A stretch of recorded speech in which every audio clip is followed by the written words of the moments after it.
तो कल हमने वेक्टर अलजेब्रा स्टार्ट किया था। कुछ क्वेश्चंस मैंने होमवर्क के लिए दिए थे, कम ही थे। आई होप आपने कर लिए हैं। जो डाउट्स हो वो पूछो। 19 से 25 थे ना, आई गेस। Yes sir. किसी को डाउट है 19 से 25? पूछ लो।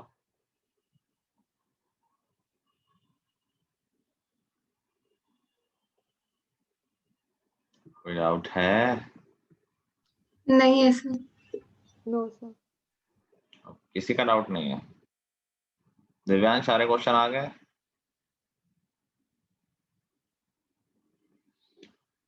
फाइन। पहले हम छोटे क्वेश्चन खत्म कर लेते हैं, तो इसी का ये कंटिन्यू कर लो। 26 से स्टार्ट करो।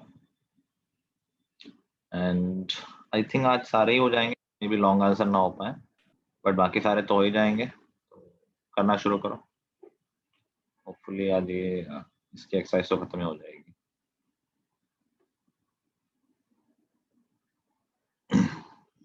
जिसको ठीक लग रहा हो वो देख सकता है, अगर आता हो तो अपना काम करते रहो। Can I show that the function defined from R2 minus 1 to 1 defined by, ऊपर का पार्ट कटा हुआ, मैं बताओगे fx is equal to क्या लिखा हुआ है?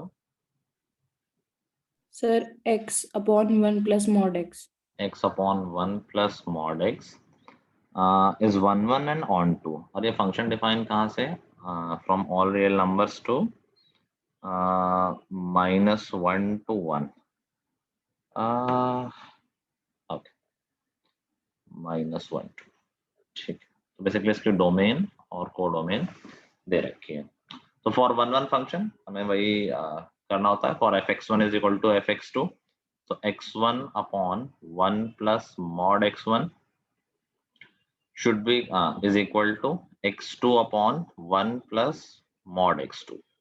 अभी यहाँ पर हमें केसेस लेने पड़ेंगे, बिकॉज मॉड है तो वी हैव टू टेक कि अगर दोनों x1 और x2 दोनों पॉजिटिव हैं तब क्या केस है, दोनों नेगेटिव हैं तब क्या केस है, और एक पॉजिटिव और एक नेगेटिव है तब क्या केस है। ठीक है, तो हम पहला केस ले रहे हैं कि x1 और x2 दोनों ही पॉजिटिव हैं। अगर ये दोनों पॉजिटिव हैं तो मॉड x1 x1 हो जाएगा।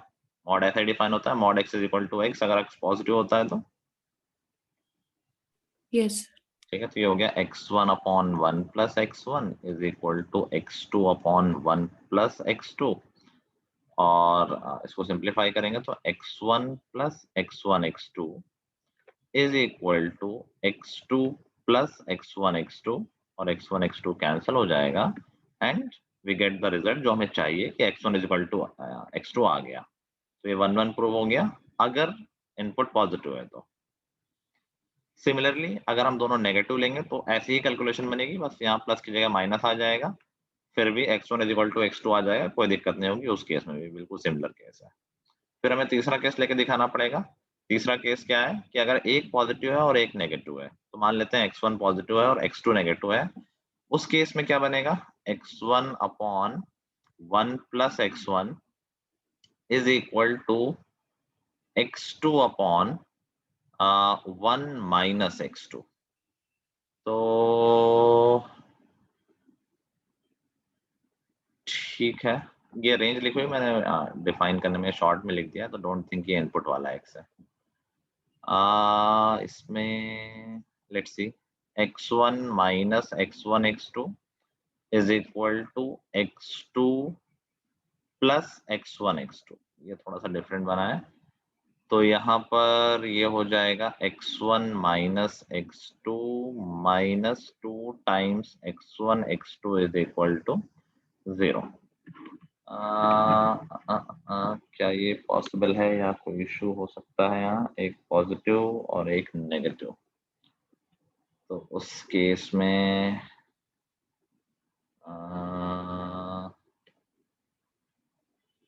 सर वो पहले ऐसे मॉड x को ग्रेटर देन 0 और फिर लेस देन 0 करके पहले ही दो केस बना सकते हैं। मैंने यही तो किया है भाई। नहीं सर, वो जैसे x अपॉन 1 प्लस x करके एक केस बन सकता है और x अपॉन 1 माइनस x, और वो फिर दोनों दोनों केस तो मैंने कंसीडर कर लिया ना। ये दोनों पॉजिटिव अगर लिए x1 x2 तो वैलिड हो ही गया, तो हमने प्रूफ कर ही दिया है।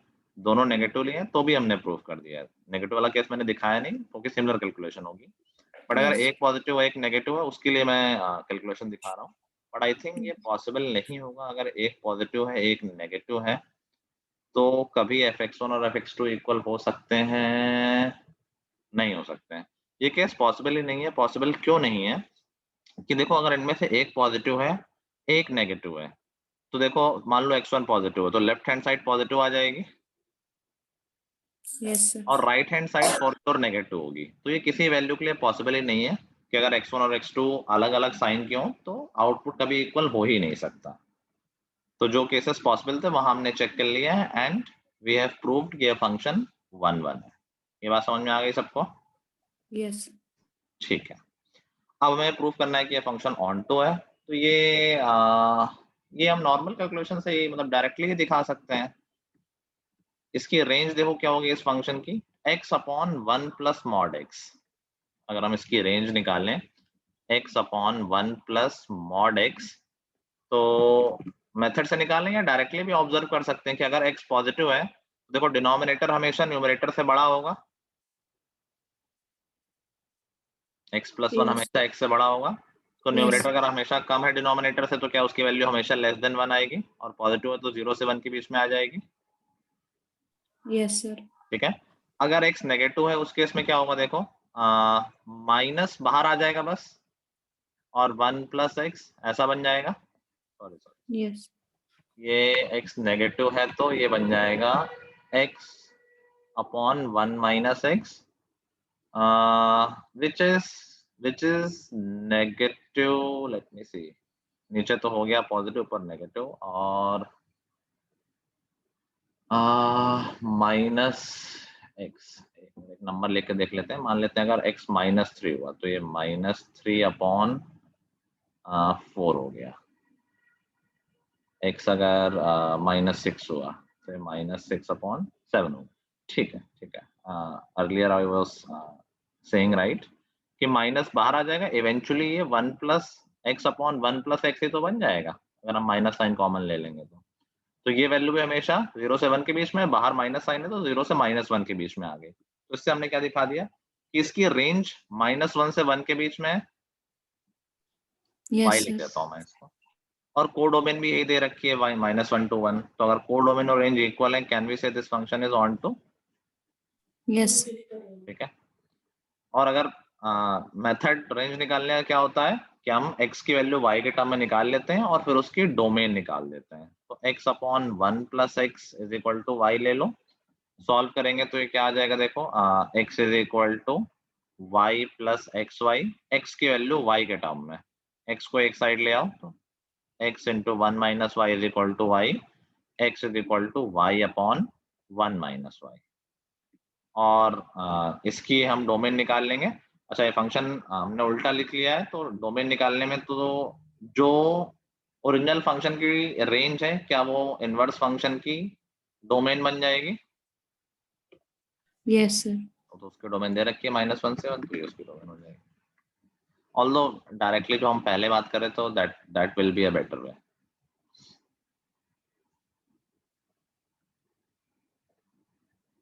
क्लियर हो गया? Yes, sir. Although scalar triple product वाला पार्ट हट गया सिलेबस से, फिर भी मैं बता देता हूँ, नहीं इसमें भी काम आ जाएगा। स्केलर ट्रिपल जानते हो क्या है? अगर तीन वेक्टर है so scalar triple is defined as a dot b cross c। इसको ऐसे भी लिखते हैं a b c, this is representing scalar triple product. इसकी वैल्यू कैसे निकलती है, कैलकुलेट करते हैं तो this is nothing but determinant of the components of vectors a1 a2 a3 b1 b2 b3 and c1 c2 c3। ठीक है। तो अगर तीन वेक्टर कोप्लेनर है तो इस उनका स्केलर ट्रिपल प्रोडक्ट 0 होता है, so this will come out as 0। ठीक है। क्लियर।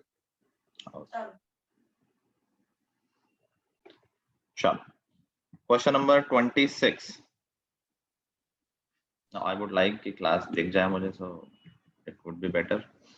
26 का आंसर सर डी। डी।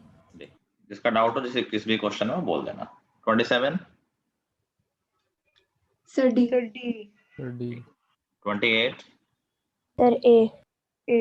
ए। 29 सी। मेरा डाउट। 29 डाउट है। कह रहा है कि A B C unit vectors हैं such that a plus B plus C 0 है और हमें बताना है a dot B plus B dot C plus C dot A की वैल्यू। अच्छा, इसमें देख के फील आ रही है A B plus B C plus C A plus B plus C whole square की। Yes sir. अच्छा, ये भी याद रखो कि किसी वेक्टर का खुद से डॉट लेते हैं तो उसके मॉड का स्क्वायर हो जाता है। ए डॉट ए क्या होगा, मॉड ए इंटू कॉस 0, तो इवेंचुअली वो मॉड ए स्क्वायर हो जाएगा, sorry magnitude of A square हो जाएगा। ऐसे हम यहाँ पर क्या करते हैं कि यार a plus B plus C 0 है, इसका स्क्वायर ले लेते हैं तो इसका स्क्वायर भी 0 होगा, या बोल लेते हैं कि इसी में dot product A plus B plus C से कर दिया, एक ही बात है। That should be equal to 0। और देखो ये क्या हो जाएगा, ये हो जाएगा ए स्क्वायर या मॉड ए स्क्वायर, एक ही बात है स्क्वायर प्रोडक्ट के लिए, प्लस बी स्क्वायर प्लस सी स्क्वायर।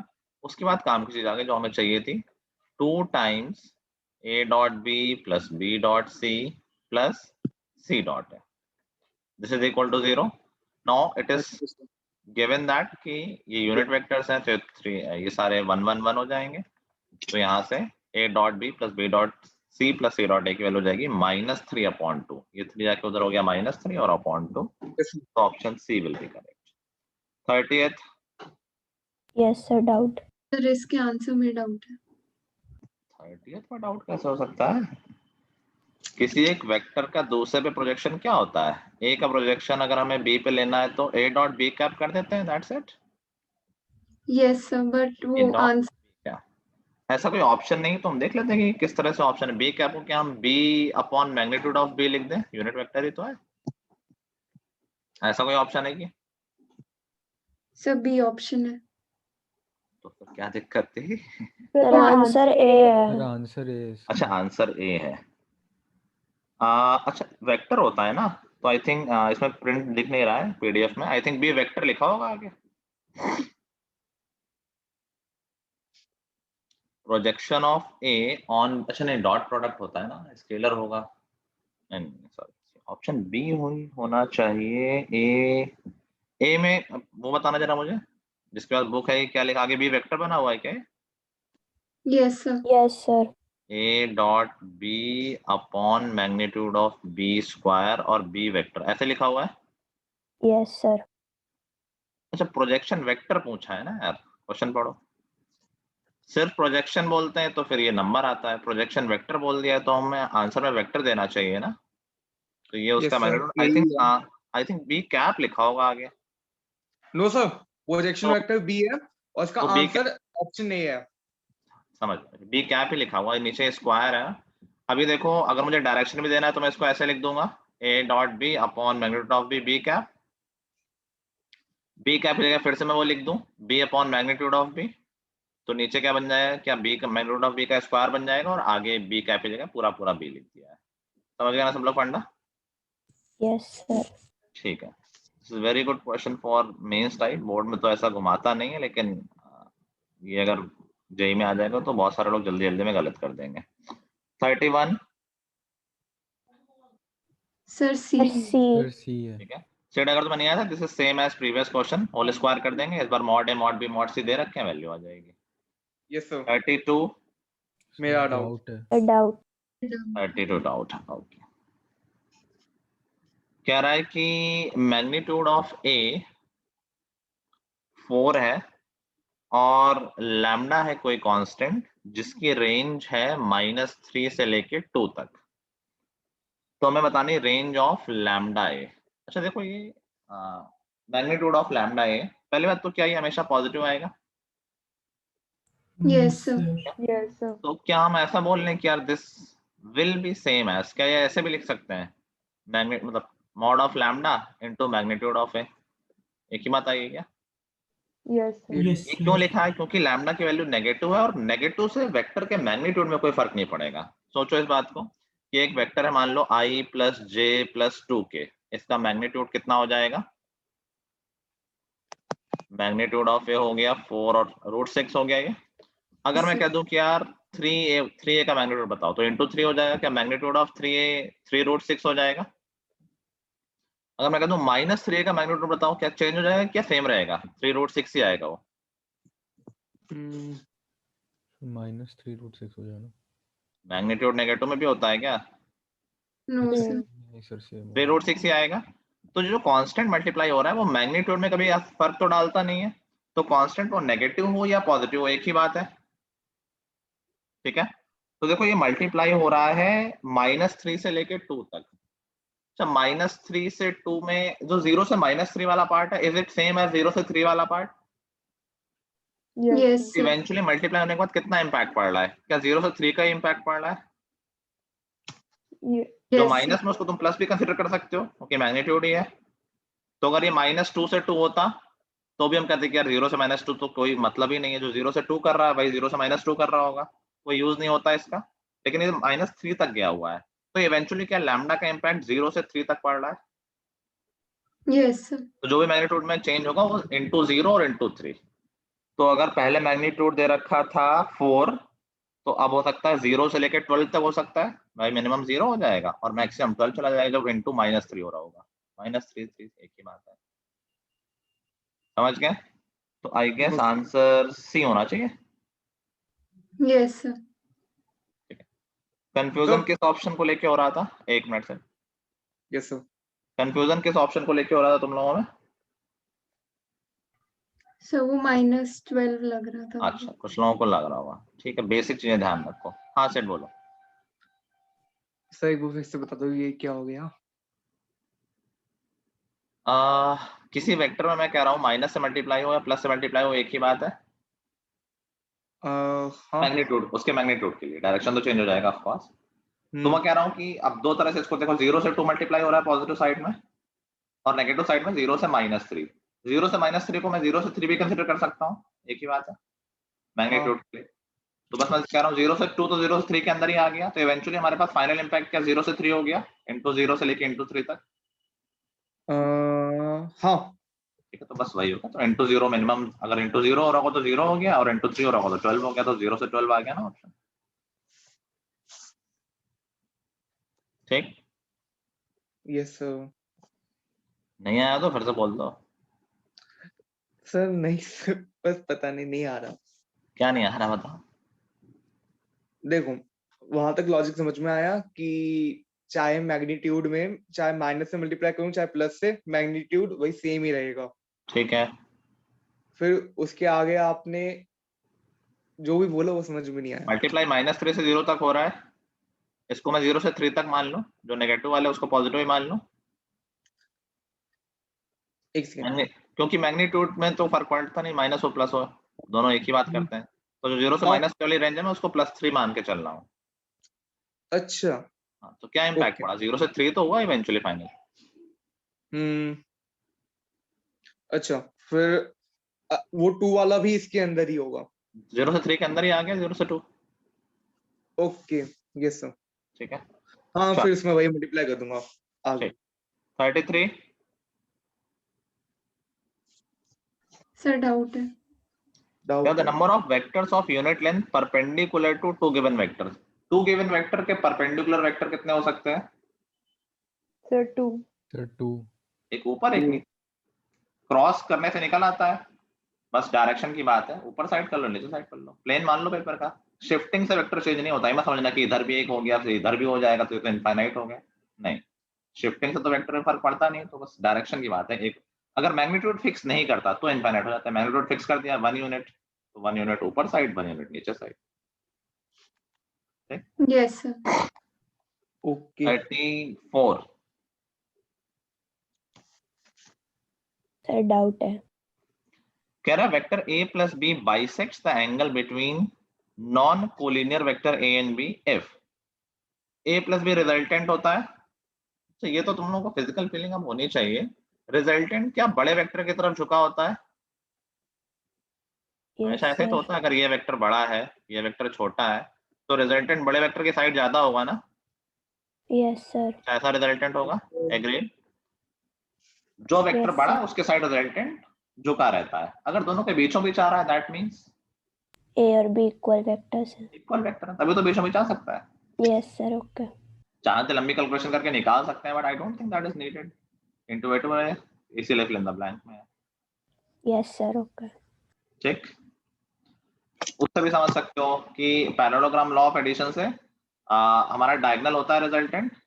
पैरेललोग्राम में डायगोनल क्या दोनों से इक्वल एंगल बना रहा होता है? ऐसा जरूरी होता है क्या?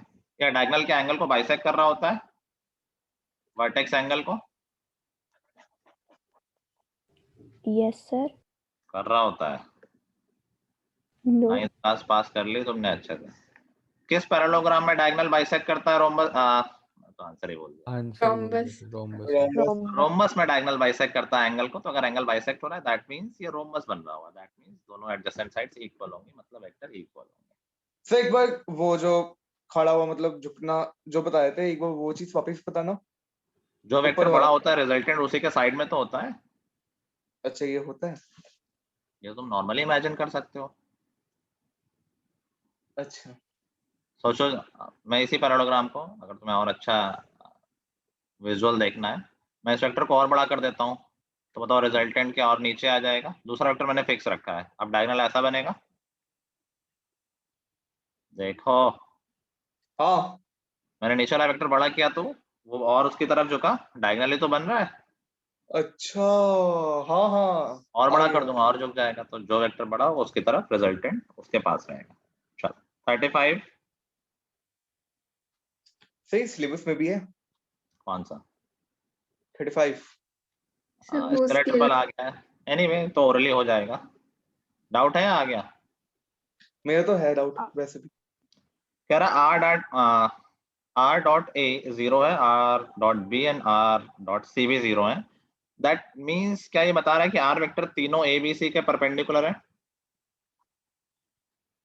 एक वेक्टर अगर तीन वेक्टर के परपेंडिकुलर आ जाए दैट मींस क्या वो तीनों वेक्टर सेम प्लेन में होंगे, अलग अलग प्लेन में हो सकते हैं? एबीसी एक प्लेन में हो सकते हैं। क्या अलग प्लेन में हो सकते हैं और कोई चौथा वेक्टर तीन वेक्टर के परपेंडिकुलर है? नो पॉसिबल नहीं है। अगर तीन वेक्टर एक प्लेन में नहीं है तो कोई चौथा वेक्टर तीनों के परपेंडिकुलर नहीं हो सकता है, दो के तो हो सकता है। कोई वेक्टर अगर तीन वेक्टर के परपेंडिकुलर है तो फॉर श्योर वो तीनों वेक्टर एक ही प्लेन में है।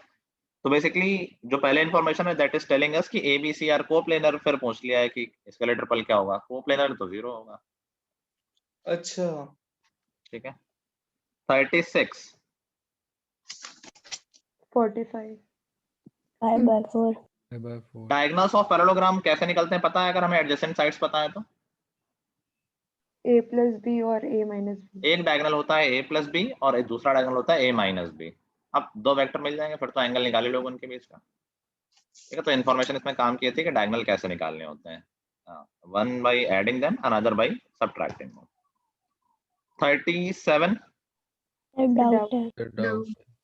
कह रहा value of k for which magnitude of k is less than magnitude of a। ये तो यार ये तो ओरली कर सकते हो।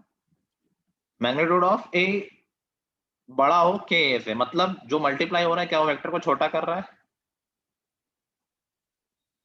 जो मल्टीप्लाई हो रहा है अगर k वेक्टर को बड़ा कर देगा तो मैग्नीट्यूड बढ़ जाएगा। अगर मैग्नीट्यूड कम हो रहा है इसका मतलब जो k है वो वेक्टर की लेंथ को कम कर रहा है। कौन सा नंबर है जो लेंथ को कम कर सकता है? माइनस में कोई भी हो। माइनस से लेंथ चेंज हो सर जाएगी। जो 0 पॉइंट फ्रैक्शन में जो फ्रैक्शन तो 1 से बड़े भी हो जाते हैं। मतलब सर मतलब कि -1 से कम और 1 से नहीं, -1 से ज्यादा 1 से कम। बिल्कुल ठीक। बेसिकली एक नंबर को छोटे करने की बात हो रही है। अगर मैं 10 को 2 से मल्टीप्लाई करूंगा ऑब्वियसली बड़ा नंबर आएगा। 10 को 3.4 से करूंगा और बड़ा आएगा। 10 छोटा कब होगा, किससे मल्टीप्लाई करूं? अगर मैं 1 से छोटे नंबर से मल्टीप्लाई कर दूंगा तो क्या रिजल्टेंट छोटा हो जाएगा?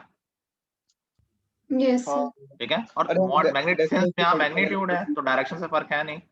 तो अगर मैं 0 से 1 के बीच के नंबर से मैं मल्टीप्लाई करूं तो वेक्टर छोटा हो जाएगा, नेगेटिव में भी चल जाएगा। तो k की वैल्यू -1 से 1 के बीच में। ठीक है, पहले केस के लिए value of k for which k magnitude of k is less than magnitude of a। क्या समझ में आ गई सबको? दूसरा पार्ट भी है इसका, कह रहा है कि यार ka plus 1/2a is parallel to a। अच्छा, क्या मैं इसको ऐसे लिख सकता हूँ k प्लस 1/2 टाइम्स a? क्या k प्लस 1/2 टाइम्स a हमेशा a के पैरेलल ही तो है, कोई कांस्टेंट ही तो मल्टीप्लाई हो रहा है। किसी वेक्टर में कोई कांस्टेंट से मल्टीप्लाई करोगे तो नया वेक्टर ओरिजिनल के पैरेलल ही तो रहेगा। सिर्फ एक पॉइंट पे डिस्टरबेंस हो सकता है, किस पॉइंट पे? -1/2। जीरो नहीं होना चाहिए, जीरो वेक्टर किसी के पैरेलल थोड़ी ना होता है, तो बस k -1/2 ना हो, बाकी सब कुछ हो सकता है। अभी आई थिंक हमें दोनों को कॉमन आंसर देना होगा, तो कॉमन आंसर हो गया k की वैल्यू -1 से 1 एक्सेप्ट -1/2। समझ गए? और 0 p। जीरो तो आई क्या -1 से 1 में? -1 से 1 में जीरो आता है ना बीच में, अलग से क्यों भूल रहे हो? नहीं होना चाहिए।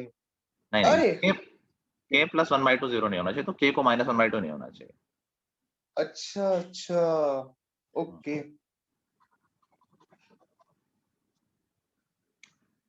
चलो 38 तो निकाल लिया होगा, a square b square Yes, yes sir. Magnitude of a square magnitude of b। Magnitude. Yes. ठीक है यार, प्रत्युषा नहीं आई ना, जस्ट एनीवे 39 38 का ही आगे का है So 3. 3 40। A vector. A vector. Sir. Doubt किसी का? हाँ सर। अक्षत कैलकुलेशन की थी या देख के छोड़ दिया था? सर क्वेश्चन नहीं समझ में आया था।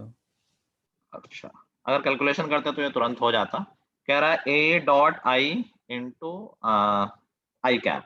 a डॉट आई, जब भी इस तरह क्वेश्चन हो, जब सिर्फ i से j से मल्टीप्लाई हो, तो हमेशा कंपोनेंट वाइज लिख लेना चाहिए। तो मैं एक वैसे लिख देता हूँ, a1i कंपोनेंट वाइज लिख रहे हैं, प्लस a2j प्लस a3k। इसका i से डॉट लेंगे अगर, तो i डॉट j और i डॉट k 0 हो जाएगा, तो क्या बचेगा? क्या ये सिर्फ a1 बचेगा, i डॉट i 1 हो जाएगा।